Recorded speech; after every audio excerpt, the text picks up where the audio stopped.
We looked at all the details around the Acer Helios 300. Now it's time to look at the games.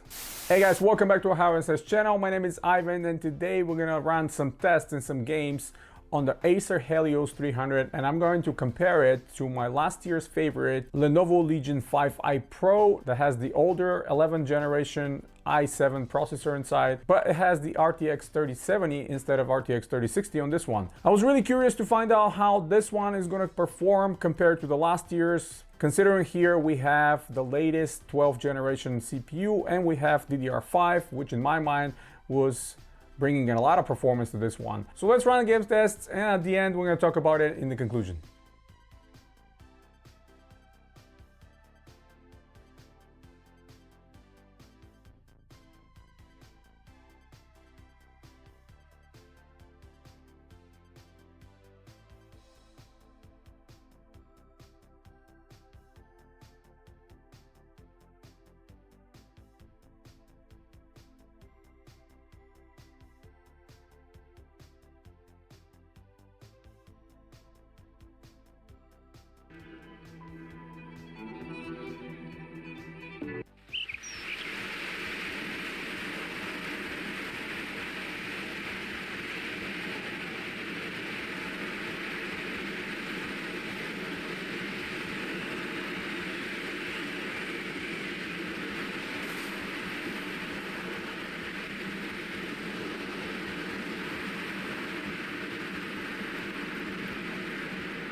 Apparently, Angus tried to gild another bull with the damn hacksaw. I ain't exactly shocked to hear it. Well,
on the wrong.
right, conclusion time. And what do I think about the performance of the Acer Helios 300? Well, I have to say I'm a little bit disappointed. I was expecting this 140 watt 3060 to be performing up to par, or sometimes even surpassing the 3070 on the older Lenovo Legion 5i Pro because of the rest of the components inside, the weaker CPU, the slower RAM. But I guess things are not like that when you look at the games.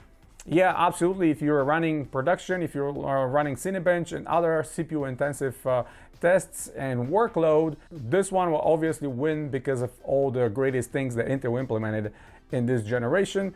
But when it comes to games, it always comes down to the better GPU, and the 3070 on the Lenovo Legion 5i Pro is much better. And you will see that only the Cyberpunk result, this one gets a little bit closer to about 2 frames distance from the 3070, and the rest of the games, the Lenovo absolutely destroyed the Acer. In Red Dead Redemption 2, in the Shadow of the Tomb Raider, both games, the Lenovo Legion 5i Pro was 20, 30, even more frames over what this RTX 3060 can offer. What can I say at the end? If you already have the last generation laptops from last year with RTX 3070 or maybe more, it doesn't make much sense to get anything newer despite the better CPU, despite the better RAM. In games, all that becomes pretty much irrelevant, and I think the Lenovo Legion 5i Pro still is a much better choice. Now, of course, at the moment, this is still $99, but Walmart is selling the Lenovo Legion 5 Pro with the Ryzen CPU and RTX 3070, which I think is still gonna beat this one in every game for $10.99, which is $99 more. And if I'm buying a laptop right now, I will definitely go for the Lenovo Legion 5 and get a better performance. Now, the things that the Helios 5 beat the Lenovo is definitely the temperatures. Here I'm seeing the CPU runs 10 and more degrees cooler no matter what you're doing in the games, where with the Lenovo, even with my undervolting, the CPU runs much hotter. When it comes to the noise, there's not a difference because the fans are still ramping up pretty loudly here, and compared to the Lenovo, they're pretty much the same. But I just think overall the Lenovo's cooling is much better organized and much better engineered. That's why even with a hotter component there, the noise is kept minimal and within the tolerance that you're expecting. So yeah, that's pretty much it. This one is going to go back to Best Buy. I'm not going to keep it. I was hoping to keep that one to replace the Lenovo, but I prefer much better performance in games, and the RTX 3070 on the Lenovo just absolutely crushes this 3060 on the Helios. But if that's your only gaming laptop, I think you're still going to have a great time playing some modern titles and maybe doing some production with this great component inside. That's pretty much it, guys. Hit the thumbs up if you like the video. Stay tuned to the channel. Subscribe if you're new. Check out the links in the description if you want to support the channel directly. It helps me tremendously to bring you videos like this very often. And as always, guys, you have a wonderful day.